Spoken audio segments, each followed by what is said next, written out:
จากเจ้าน้ำตาสมสารคืนวันที่ท้องบ่ไหวบุญคุณของแม่ที่เคยเลี้ยงมาลูกจะสาทดแทนคุณค่าบ่มีลืมไหลแต่เงินเดือนน้อยอยู่กินก็เกือบบ่ไหวยามนอนน้ำตาลิไหลน้อยใจในวาสนาต้องเฮ็ดโอที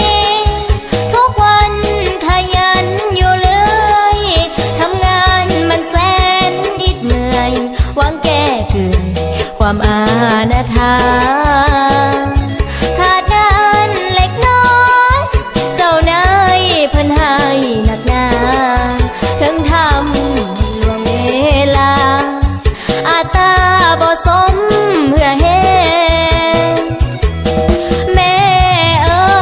ยว่าใจลูกค่ะหนึ่งหาอยากเที่ยวไปมายามเห็นหน้าแต่ค่ารถแพงที่ฮักที่หวังว่าใจอ้ายอย่าเปลี่ยนแปลงวันใดหากใดขาแห้งหน้าแล้งสิเมื่อเยี่ยมยาม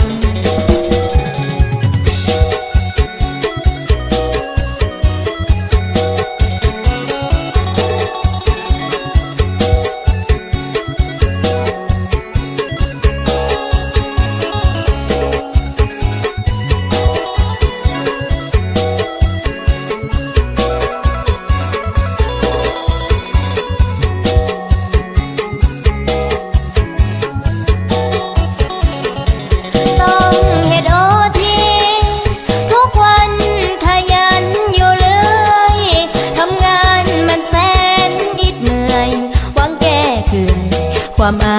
ณาถาขาดงานเล็กน้อยเจ้านายเพิ่นให้หนักหนาถึงทำล่วงเวลาอาตาบ่สม